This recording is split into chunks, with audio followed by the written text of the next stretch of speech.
नमस्कार, जोहार। ABN news में आपका स्वागत है। मैं हूं रिया अग्रवाल। गिरिडीह के बड़े और अहम खबरों को लेकर हाजिर हूं आपके बीच।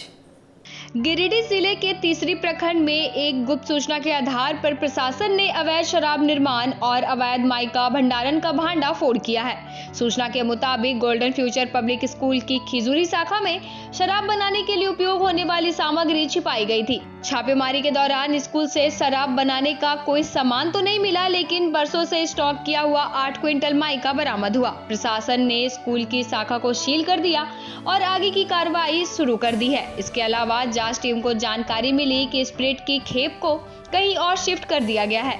गुप्त सूचना के आधार पर छापेमारी टीम ने खिजूरी से लगभग 2.5 किलोमीटर दूर गजवापुरा गांव में एक अर्धनिर्मित मकान से 35 लाख रुपए मूल्य का 350 गैलन स्प्रिट बरामद किया। टीम में तीसरी बीडीओ मनीष कुमार, सीओ अखिलेश्वर प्रसाद और उत्पाद विभाग के एसआई महेंद्र देवगम समेत पुलिस और वन विभाग के अधिकारी शामिल थे। अधिकारियों ने बताया कि धंधेबाजों को चिन्हित करने की प्रक्रिया जारी है। इस कार्रवाई से क्षेत्र में अवैध कारोबारियों में हड़कंप मच गया है। प्रशासन ने स्पष्ट किया कि शिक्षा के मंदिर को अवैध गतिविधियों के लिए उपयोग करने वालों पर सख्त कार्रवाई की जाएगी।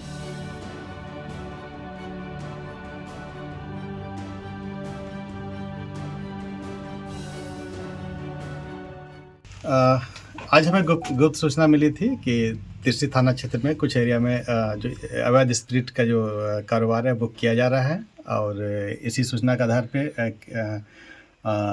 तीसरी ब्लॉक के बीडीओ सर के द्वारा एक छापेमारी दल गठित किया गया। और मैं खुद उत्पाद विभाग से हूँ और तीसरी थाना से भी हैं, और हमने मिलकर के जो चिन्हित जगह है जहाँ जहाँ संभावना है कि वहाँ पर हो सकता है, हमने वहाँ की तलाशी ली। और तलाशी के क्रम में यहाँ पर वो मेन रोड से करीब 1 किलोमीटर अंदर यहाँ खिजरी बाज़ार के सामने एक गांव है जहाँ पे हमें ये स्प्रिट से काफ़ी सारे कामों में इसको लाया जाता है, लेकिन जो सबसे मुख्य कार्य यहाँ लगता है कि इसको अवैध शराब बनाने के लिए इसका उपयोग होता है कहीं ना कहीं पे, और जो कि लोकल बाज़ार में इसको फिर खपाया जाता है या बिहार इसके सप्लाई करके बिहार ले जाया जाता है इसको। कह पाना संभव नहीं है कि ये किसका है, लेकिन जो कुछ जो संभावित नाम लगते हैं उन पर हम लोग जांच करेंगे इस पर। और फिलहाल अभी इसको विधिवत जब्ती करने की इसको तैयारी चल रही है, और फिर उसके आधार पर फिर आगे जो कानूनी कार्रवाई होगी वो की जाएगी। हाँ, वहीं से जुड़ा हुआ है। हाँ, ये चीज़ उसी से जुड़ा हुआ है, क्योंकि एक्चुअली शिकायत वहीं पे आई थी कि वहाँ पे कुछ जो ग्रामीण है उनको लगा कि यहाँ पर कुछ स्मेल है शराब का या स्पिरिट का, तो उसी की जांच के क्रम में हम लोग फिर यहाँ तक पहुँचे और उसके बाद ये रिकवरी हुई। गिरिडीह जिला के मधुबन थाना अंतर्गत आदिवासी बहुल जोभी गांव में शुक्रवार की अहले सुबह दर्दनाक घटना हुई। इस घटना में 40 वर्षीय महिला मुनिया देवी के साथ उसके 12 वर्षीय बेटे की पुआल में आग लगने से जलकर मौत हो गई। सूचना मिलते ही मधुबन पुलिस भी घटनास्थल पहुंचकर इस दर्दनाक घटना की जानकारी ली।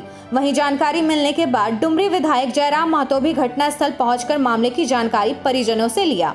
जानकारी के अनुसार मां बेटे रात में अपने घर के बाहर बने खलियान में पुआल में बने कुंभा में सो रहे थे।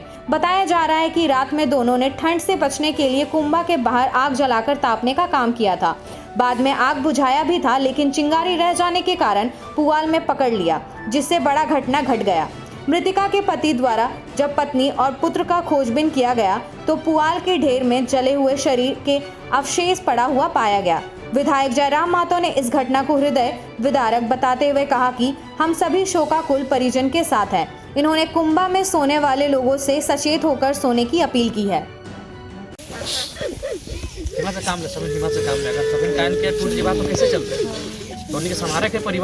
देखिए, यहाँ खेती बाड़ी जब होता है तो हम लोग किसान लोग क्या करते हैं कि घर से बाहर एक खलिहान बनाते हैं। उस खलिहान में हमारा धान होता है, पुआल होता है, चाकी होता है। तो उसी क्रम में क्या होता है कि घर से वो कुछ दूरी में होता है, तो कोई रात को आके फसल ना ले जाए, कोई पशु आके चर ना जाए, तो घर के लोग कुछ रखवाली करने के लिए, पहरेदारी करने के लिए उस खलिहान में, उन पुआलों में एक कुंभा होता है। उस कुंभा को बनाकर वहीं सोते हैं जब तक कि वह खलिहान का काम कंप्लीट ना हो। तो उसी क्रम में वो महिला अपने बच्चे के साथ उस कुंभे में सोई थी, लेकिन चूंकि ठंड का दिन है, शायद बगल में आग जलाया गया होगा अपने आप को गर्म करने के लिए, और वो आग को बुझाने का कार्य भी किया होगा, लेकिन कुछ चिंगारी शेष रही होंगी और रात को हवा के समय कुछ चिंगारी छिटक कर उस कुंभे तक आ जाती है और वो जल गया। ये बहुत दुखद और हृदय विदारक घटना है। इस घटना को लेकर पूरे क्षेत्र में शोक का माहौल है। हम भी बिल्कुल गमगीन हो गए यहाँ आके, लेकिन साथ ही साथ हम आम आवाम को भी संदेश देंगे कि आपको अपने जीवन की हिफाजत स्वयं करनी होगी। आज हम उस दौर में हैं कि व्यस्तता, भागम भाग के बीच हमें अपने जीवन की भी हिफाजत करनी होगी। इसीलिए अगर मैं इस घटना के साथ साथ पूरे क्षेत्र में जो लोग कुंभे में अभी सो रहे हैं उन्हें मैं कहूँगा कि जब आप अपने कुंभे में सो रहे हैं तो आसपास देखिए, क्योंकि ठंडा का दिन है, किसी प्रकार का कोई आगजनी जैसी, मैंने आगजनी नहीं कह सकते, कोई अगर आप अपने आप को सेंकने के लिए अगर आग जलाए हैं तो उसे नष्ट करके ही अपने कुंभे में सोने के लिए जाएं। यह घटना बहुत ही हृदय विदारक है। आगे लोग सचेत रहें। तिसरी में नियम विद्युत अल्ट्रासाउंड चलाने वाले क्लिनिक को सिविल सर्जन ने शुक्रवार को सील कर दिया है। मौके पर तिसरी प्रखंड चिकित्सा पदाधिकारी डॉक्टर देवव्रत, प्रवीण कुमार, एएसआई कुलेश्वर राम, प्रशांत कुमार, मनीष कुमार आदि भी मौजूद थे। सिविल सर्जन तिसरी के संत मैरिस विद्यालय के पास स्थित पाटलावती अल्ट्रासाउंड एवं डायग्नोस्टिक सेंटर जांच के लिए पहुंचे थे। इस दौरान चिकित्सक की अनुपस्थिति में कलावती देवी नामक महिला का अल्ट्रासाउंड किया गया था। सिविल सर्जन को देख अल्ट्रासाउंड करने वाला शख्स अपना मोबाइल फोन वहीं छोड़कर फरार हो गया, जिसके बाद सिविल सर्जन के आदेश पर पाटलावती अल्ट्रासाउंड को सील कर दिया गया। साथ ही ultrasound machine, laptop, mobile, keyboard और व्हील चेयर को जब्त किया गया, जिसमें लैपटॉप और मोबाइल विभाग ने अपने कब्जे में ले लिया। इस संबंध में सिविल सर्जन ने बताया कि पाटलावती अल्ट्रासाउंड एवं डायग्नोस्टिक सेंटर का लाइसेंस है। जांच के क्रम में नियमों का उल्लंघन कर बगैर विशेष चिकित्सक के अल्ट्रासाउंड करने की बात सामने आई। साथ ही अल्ट्रासाउंड रूम में आईसी भी नहीं लगाया गया है, जो रूम का वायलेशन भी है। आइए आज पाटलावती अल्ट्रासाउंड इसके केंद्र की जांच मैं जब यहाँ पहुँचा तो एक कलावती देवी किसी का अल्ट्रासाउंड किया हुआ था और स्क्रीन पर भी कलावती देवी का अल्ट्रासाउंड किया हुआ था, जबकि इसका प्रोटोकॉल ये है कि चिकित्सक के द्वारा इसका अल्ट्रासाउंड किया जाना है। जो इसके लिए स्पेशलिस्ट चिकित्सक हैं, वो स्पेशलिस्ट चिकित्सक यहाँ उपलब्ध नहीं है, पता नहीं कहाँ हैं, और किसी अन्य व्यक्ति द्वारा अल्ट्रासाउंड किया जा रहा था, जो हमें देखते ही यहाँ से निकल के भागा। उसका फ़ोन भी यहाँ रखा हुआ है, फ़ोन भी सील कर देना है ना। और ये हमने MOIC को और स्टाफ को बुलाया है कि ये इनको सील करके और इससे जो आगे की जो प्रॉपर कार्रवाई हो सकती है वो की जाएगी। और इन लोगों को लाइसेंस है, लाइसेंस दिया गया है। और कोई खामियां सर? खामियां यहाँ जो भी लगा होना चाहिए, कहीं भी कोई IC नहीं लगा हुआ है। इस कमरे में सारा हम लोगों ने प्रोटोकॉल भेजा था कि प्रोटोटाइप IC की ये लगा हुआ होना है, जो नहीं लगा हुआ है सारा मतलब PSC पेंडेटी के रूल का वायलेशन यहाँ किया जा रहा है और इसी के अंतर्गत जो भी है वो कार्रवाई की जाएगी। गिरिडीह नगर निगम टोल वसूली पर हाईकोर्ट ने रोक लगा दिया। बावजूद इसके गिरिडीह में टोल वसूला जा रहा है। इतना ही नहीं, इन टोल कर्मियों का इतना मनोबल बढ़ चुका है कि वे ट्रक चालक और आम आदमी तो दूर, अब पत्रकार से भी मारपीट करने लगे हैं। आपको बता दें कि ताजा मामला गिरिडीह मुफस्सिल थाना क्षेत्र के अजीडी का है, जहां हाईकोर्ट के आदेश का उल्लंघन होने की खबर बनाने के लिए ETV भारत के पत्रकार अमरनाथ सिन्हा टोल बूथ पहुंचे तो वहां टोल कर्मियों ने उनके साथ क्रूरता के साथ मारपीट कर उन्हें घायल कर दिया। गनीमत रही कि वक्त रहते पुलिस के पेट्रोलिंग पार्टी पहुंची और पत्रकार अमरनाथ सिन्हा को टोल कर्मियों के जानलेवा हमलों से बचा लिया। बताते चले कि घटना के तुरंत बाद अमरनाथ सिन्हा को इलाज के लिए सदर अस्पताल लाया गया, जहां उनका प्राथमिक उपचार किया गया। वहीं पत्रकार अमरनाथ सिन्हा पर हुए जानलेवे हमले की खबर मिलते ही गिरिडीह प्रेस क्लब के अध्यक्ष राकेश सिन्हा, अरविंद अग्रवाल, आलोक रंजन, सूरज सिन्हा समेत जिले के कई पत्रकार एवं मुफस्सिल थाना प्रभारी श्याम महतो पहुंचे और उनसे मुलाकात कर उनकी स्थिति को जाना। साथ ही जानकारी मिलने के बाद नगर विकास मंत्री सुदेवी कुमार सोनू भी सदर अस्पताल पहुंचकर घायल पत्रकार से मुलाकात किए। उस दौरान उन्होंने मीडिया को संबोधित करते हुए कहा कि लोकतंत्र के चौथे स्तंभ के ऊपर इस तरह का हमला होने का वह निंदा करते हैं। साथ ही वे आश्वस्त करते हैं कि जिन्होंने कानून को हाथ में लिया वे कानून के तहत दंडित होंगे। इस मामले में पीड़ित अमरनाथ सिन्हा का कहना है कि उन्होंने हाईकोर्ट के आदेश के बाद खबर चलाया था, लेकिन खबर चलने के बाद कुछ 6 से 7 लोगों ने मेरे साथ मारपीट की और मुझे गंभीर रूप से घायल कर दिया। जाने नहीं दिया तुम। आज तुम आपकी पहचानना भूल गया। हमको लगा कि पागल में है, हमको सब समझ लगा, समझ लो। रहने छोड़ देंगे यार हम लोग।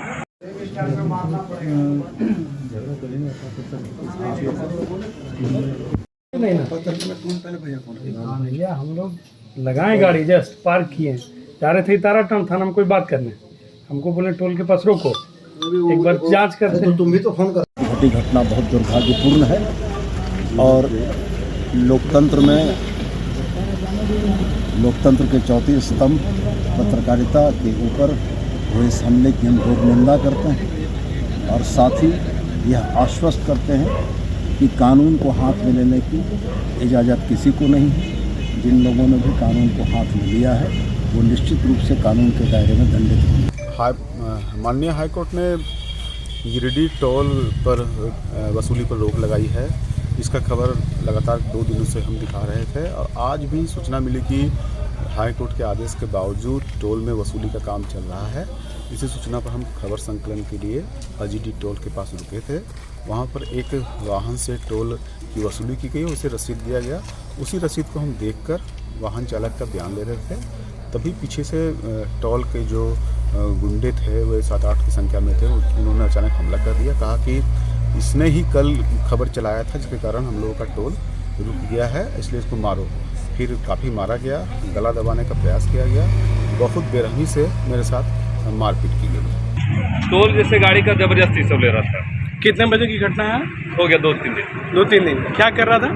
टोल एक्स्ट्रा मांग रहा था। वही चीज़ का बहुत, जितना पर्ची का पैसा देने के लिए रेडी थे, अदर्स मांग रहा था। फिर भी अच्छा, क्या नाम है आपका? कौन सी गाड़ी लेके जा रहे थे? या था 6 चक्का। 6 चक्का। और नहीं देने पे क्या बोला लोग? हम आए रात को वापस 11 बजे, मेरा घर यहीं पर गाड़ी वहीं से उतना बोल रहा था कि धमकी दे रहा था। बस क्या धमकी देता है? मारने उन्होंने का वहाँ पर सामने में यही लोग था टोल का? जो लोग पकड़ाए वही लोग था।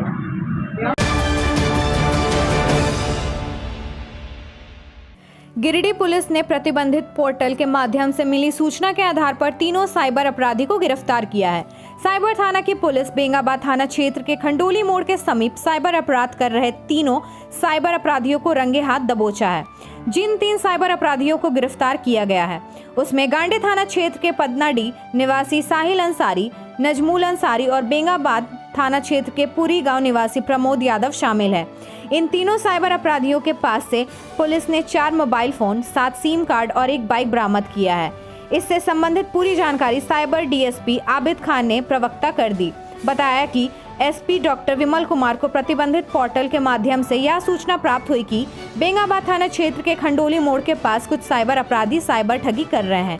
इसी सूचना के बाद उन्होंने छापेमारी करने का निर्देश दिया, जिसके बाद साइबर थाना प्रभारी अजय कुमार, पुआनी गुंजन कुमार, पुनित कुमार गौतम, सन्नी गजेंद्र कुमार, आरक्षी अरुण कुमार एवं पुलिस लाइन के सशस्त्र पुलिस बल के साथ इलाके में छापेमारी की गई। बताया कि कोरोना का टीका लगाने के एवज में सरकार से 10,000 रुपए दिलाने का लालच देकर और खुद को पंजाब नेशनल बैंक का अधिकारी बनाकर KYC अपडेट करने के नाम पर ठगी करता था। पुलिस अधीक्षक को प्रतिदिन के माध्यम से सूचना प्राप्त हुई कि खंडोली के पास कुछ साइबर अपराधी अपराध कर रहे हैं। उसी सूचना पर मैं थाना प्रभारी Ajay Kumar Singh cyber, sub inspector Puneet Gautam, sub inspector Gunjan Kumar के और फोर्स के साथ जाकर के वहां छापामारी किया। छापामारी के क्रम में ये 3 वहां पर साइबर अपराध करते हुए पकड़े गए। गिरफ्तार साइबर अपराधी साहिल अंसारी, नजमुल अंसारी, ये दोनों गांडी थाना के 15 टार के रहने वाले हैं। तीसरा है प्रमोद यादव, जो ग्राम पुर्री बेंगाबाद थाना का रहने वाला है। इनके पास से 4 मोबाइल, 7 सिम और 1 बाइक बरामद की गई है।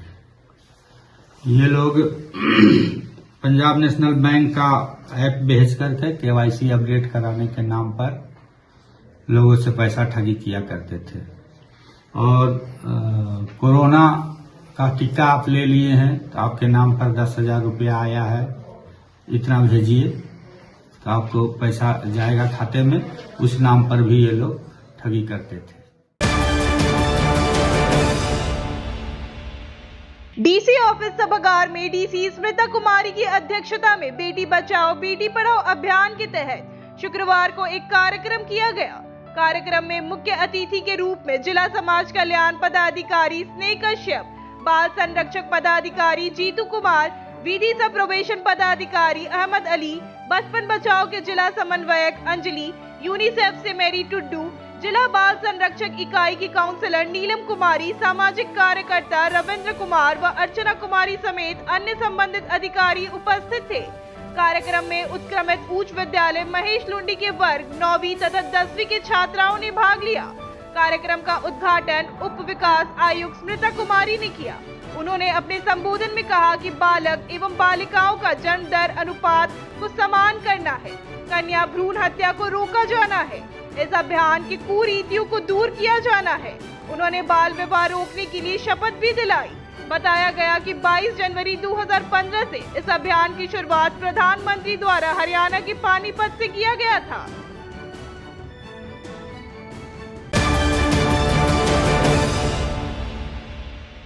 बिरनी प्रखंड के बरमसिया पंचायत अंतर्गत टाटो गांव में दो पक्षों में जमीन विवाद को लेकर जमकर मारपीट हो गई। दोनों पक्ष से दो युवक घायल हो गए, जिसकी पहचान 32 वर्षीय कैलाश वर्मा तथा 26 वर्षीय विकास वर्मा के रूप में हुई। आनन फानन में दोनों को सामुदायिक स्वास्थ्य केंद्र बिरनी ले जाया गया, जिसका उपचार कर दोनों की स्थिति गंभीर देखते हुए सदर अस्पताल रेफर कर दिया गया। जानकारी देते हुए बैकुंठ वर्मा ने बताया कि प्रकाश वर्मा और उमेश प्रसाद वर्मा लाठी, कुदाल एवं चाकू लेकर आया तथा मेरा घर तोड़ने लगा। जब मैं मना करने गया तो सभी लोग मेरे साथ गाली गलौज करते हुए मारपीट करने लगे। तभी प्रकाश वर्मा अपने हाथ में चाकू लेकर आया और मेरी नाक पर मार दिया, जिससे मेरा नाक कट गया। जब मैं चिल्लाने लगा तो मुझे बचाने के लिए मेरा बेटा विकास कुमार आया तथा बीच बचाव करने लगा तो उमेश वर्मा लाठी लेकर आया और जान से मारने की नीयत से मारा, जिससे मेरा बेटा का हाथ फट गया एवं खून बहने लगा। जब मेरी पत्नी बसंती देवी बचाने आई तो उसे भी मार पीट कर जख्मी कर दिया। वहीं कैलाश वर्मा ने बताया कि विवादित गैर मजूरवा जमीन में बैकुंठ वर्मा के द्वारा निर्माण कार्य किया जा रहा था, जिसका निपटारा के लिए पंचायत की जा रही थी। तभी किसी बात को लेकर बैकुंठ वर्मा ने धारदार हथियार लेकर आया और मेरे सर पर हमला कर दिया, जिससे मेरे माथे में गंभीर चोट लग गई। इस संबंध में थाना प्रभारी आकाश भारद्वाज ने कहा, दोनों पक्षों से आवेदन प्राप्त हुआ है, जांच पड़ताल कर अग्रतर कार्रवाई की जाएगी।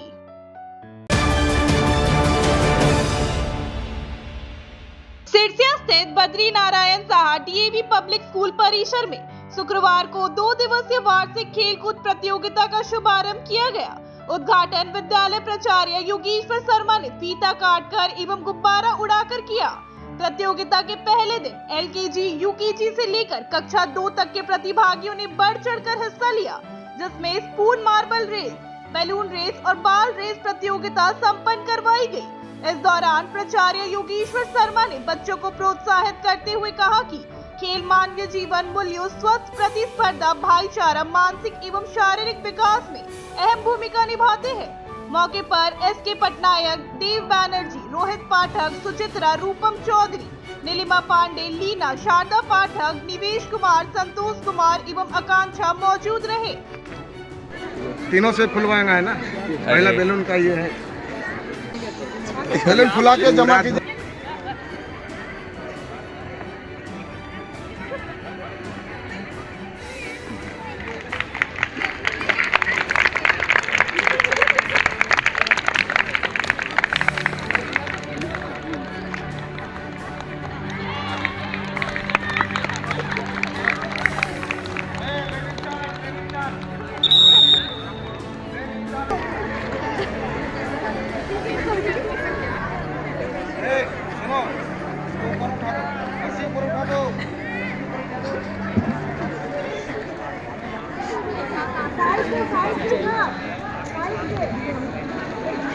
सभी बच्चे ध्यान देंगे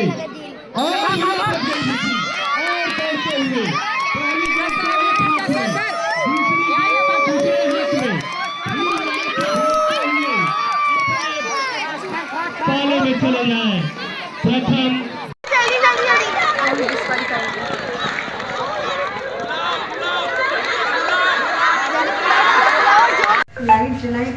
आज हमारे विद्यालय में एनुअल स्पोर्ट्स डे प्रारंभ हुआ है और इसमें सबसे पहले मैंने प्राइमरी सेक्शन को लिया है और ये प्राइमरी सेक्शन को भी 2 भाग में बांटा है, एक LKG से 2 तक और एक 3 से 6 तक। आज पहला दिन था और इसमें विभिन्न प्रकार के खेलों का आयोजन किया गया। बच्चों ने बड़ी ढंग से इसमें पार्टिसिपेट किया और उसके बाद उन्हें पुरस्कृत किया गया और उनके मनोबल को ऊंचा किया गया। हमारा प्रयास है कि इसी तरह से मिडिल सेक्शन और हायर सेक्शन को अलग अलग करके हमें एक अच्छा टीम चुनना है जो आने वाले समय में नेशनल में पार्टिसिपेट करके नेशनल स्पोर्ट्स को जीत सके। नेशनल स्पोर्ट्स में हमारे BNSDAV के बच्चे 3 गोल्ड, 4 सिल्वर और ढेर सारे ब्रॉन्ज मेडल लेकर के आए हैं। यह दिल्ली NCR में आयोजित हुई थी और इसमें हमारे विद्यालय का बहुत बढ़िया प्रदर्शन रहा है। पचंबा थाना क्षेत्र के करहरबारी निवासी प्रेम कुमार पासवान को गाड़ी चोरी के आरोप में पूछताछ के लिए पुलिस ने थाने में बुलाया था। इसके बाद प्रेम कुमार की हालत बिगड़ने पर उसे सदर अस्पताल ले जाया गया, जहां से उसे बेहतर इलाज के लिए रांची रेफर कर दिया गया। इस घटना को लेकर प्रेम कुमार की बहन ने पुलिस पर गंभीर आरोप लगाए हैं।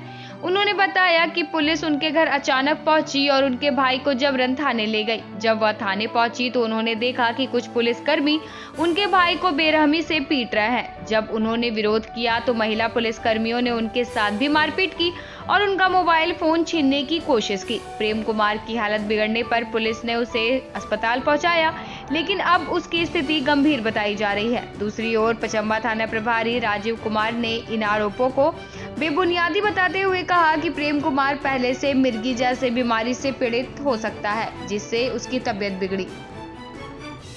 क्या हुआ तो भैया पकड़ के ले गए। हम बोले क्या कौन सा केस में ले जा रहे हैं? बोले ऐसे केस में ले जा रहे हैं, गाड़ी का केस में ले जा रहे हैं। उतना ही ले गए, खूब मारे भैया को वहाँ। हम भी बोले कि क्यों मार रहे भैया, तो हमको भी मारपीट किए हैं पूरा लेडीज पुलिस। तो कहा थाना में लाकर? हाँ थाना में जेंट्स भी थे दोनों। आपको ही मारपीट? हाँ मोबाइल चाहिए, मोबाइल देगी तो हम पैसा देंगे। मोबाइल पहले हमको दो, बोले मोबाइल नहीं देंगे, देना पड़ेगा थाना में मोबाइल। कब हुआ था ये? कल हुआ था 4 बजे। 4 बजे? हाँ 4 बजे के बीच में। तो इसको हॉस्पिटल कब लाया गया था? 5 बजे कल? हाँ कल शाम को। अभी कहाँ ले गया? अभी ले गए रांची, रेफर कर दिया गया। हाँ मतलब आपका कहना पुलिस मारपीट किया है? बहुत मारपीट किया, बहुत। 2 घंटा लगातार मारे। नौजीवन और क्या नाम, नौजीवन को ही पकड़िए, वही बताएगा कौन कौन मारा। वही पूरा मारा है एकदम, वही पकड़ा, वही बुलाया कि हाँ प्रेम तुमसे बात करेंगे हम। अब बुला कर पकड़ के ले गया। कौन थाना का मामला है? पचंबा थाना का है। कहाँ का रहने वाले थे? हम करहरबारी, गिरिडीह। क्या नाम है आपका? संध्या देवी।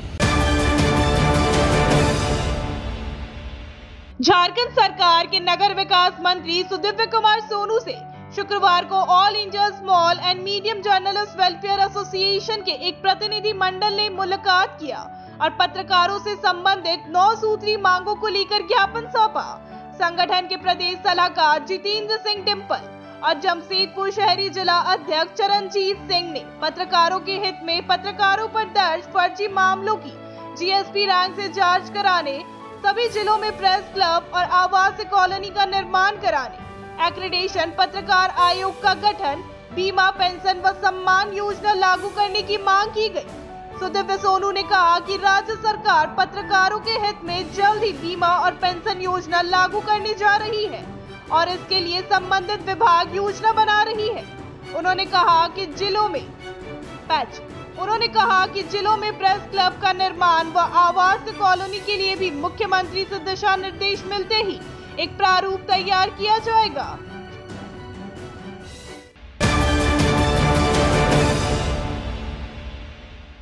झामुमो के नेताओं ने बस स्टैंड स्थित जिला कार्यालय से जुलूस निकालकर शुक्रवार को टावर चौक पर केंद्रीय गृह मंत्री अमित शाह का पुतला फूका। इस मौके पर अमित शाह हाय हाय के नारे लगाए गए। कहा गया कि केंद्रीय मंत्री अमित शाह ने संविधान निर्माता बाबा साहब पर आपत्तिजनक टिप्पणी किया है। झारखंड मुक्ति मोर्चा के नेता कार्यकर्ता जिला कार्यालय से जिला अध्यक्ष संजय सिंह की अध्यक्षता में जुलूस के शक्ल में नारेबाजी करते हुए टावर चौक पर पहुंचे।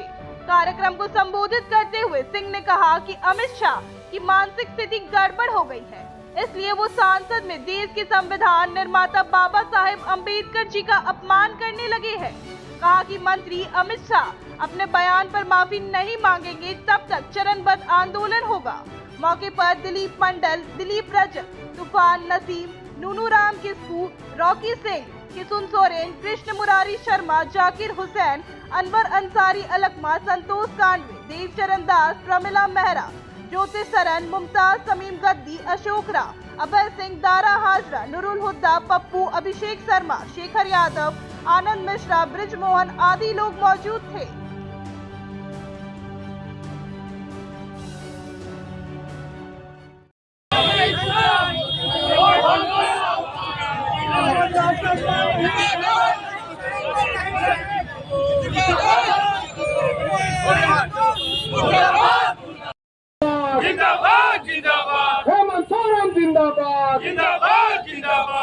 गृह मंत्री ने किस प्रकार से खल्लाकर बाबा साहेब के समर्थकों को, देश के वैसे मनपसंद लोग जो संविधान की दुहाई देते हैं, वैसे लोगों को ये टिप्पणी करना, पूरा देश इसकी निंदा करता है और पूरे देश में तमाम जगहों पर देश के गृह मंत्री का पुतला दहन किया जा रहा है और इसकी जितनी भी निंदा की जाए, वैसे सामंती सोच, वैसे दलित पिछड़ों आदिवासियों से घृणा करने वाले नेताओं का सामाजिक बहिष्कार भी होना चाहिए। कमेटी के द्वारा जिला अध्यक्ष धनंजय सिंह के अध्यक्षता में गिरिडीह टावर चौक पर हमारे प्रतिपक्ष के नेता राहुल गांधी और हमारे राष्ट्रीय अध्यक्ष कांग्रेस के मल्लिकार्जुन खड़गे जी के साथ जो सांसद भवन में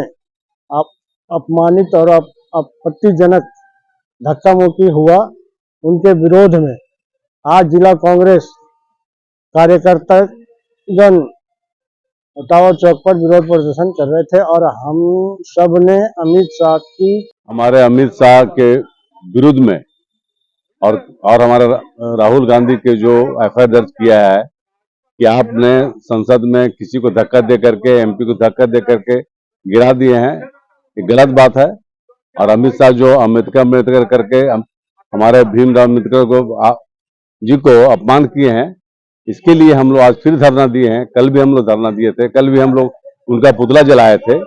आज जो विरोध प्रदर्शन हुआ है भारतीय राष्ट्रीय कांग्रेस को लेकर, मल्लिकार्जुन खड़गे के द्वारा जिला अध्यक्ष के नेतृत्व में गिरिडीह झारखंड में, ये मैं कहना चाह रहा हूं, अंबेडकर ने पूरा देश को आभार दिया, शुक्रिया दिया और पूरा देशवासियों को भी लेकर के चला है और कांग्रेस ने हमेशा अंबेडकर को मान सम्मान दिया है, मान आदर और कदर किया है। लेकिन ये जो धक्का मुक्की की बात हो रहा है, ये पक्ष विपक्ष को सोचनी समझनी चाहिए। जेपी चौक पर इकट्ठा हुए थे, एकत्रित हुए थे और इस मुल्क के गृह मंत्री अमित शाह जी का हम लोगों ने इसी विरोध प्रदर्शन के माध्यम से देश की सरकार से, मोदी जी की सरकार से इस्तीफा मांगा था। बिरनी प्रखंड के अरारी मुखिया प्रमीला देवी के द्वारा स्वच्छता को ध्यान पर रखते हुए पेयजल एवं स्वच्छता विभाग प्रमंडल 2 गिरिडीह के सहयोग से अपने पंचायत समेत अगल बगल के पंचायत के चौक चौराहा पर अपने निजी खर्च से एवं दुकानदार भाइयों के सहयोग से कचरा गाड़ी चलवा रही है। यह गाड़ी डबल सैनी चौक बरमसिया चौक में अभी चलाया जा रहा है। इस अवसर पर अरारी पंचायत के मुखिया प्रतिनिधि सुनील कुमार वर्मा ने कहा कि सभी दुकानदार भाइयों से अनुरोध करता हूं कि वह कचरा को इधर उधर ना फेंके, जहां तहां गंदगी ना फैलाएं, ताकि हम लोग गंदगी से बच सके, बीमारी से बच सके और कचरे का सही निपटान हेतु आप कचरा को कचरा गाड़ी में ही डालें। सभी दुकानदार भाइयों, छोटे मोटे होटल, बड़े होटलों के संचालक, ठेला वाले जो इधर उधर कचरा फेंक देते थे, उन सभी से अनुरोध है कि वह कचरे को सुबह सुबह कचरा गाड़ी में डालें, ताकि आपके यहाँ साफ सफाई भी रहे और कचरे का सही निपटान हो। छोटा सा जगह के लिए एक नई व्यवस्था देखकर दुकानदार भाई एवं ग्रामीण जनता काफी खुश दिख रहे थे। सभी ने मुखिया की प्रयास की सराहना किया है। आज के अंक में बस इतना ही। कल फिर मिलेंगे अगले अंक में कुछ ताजा तरीन खबरों के साथ। एबीएन न्यूज की पूरी टीम को दीजिए इजाजत। धन्यवाद।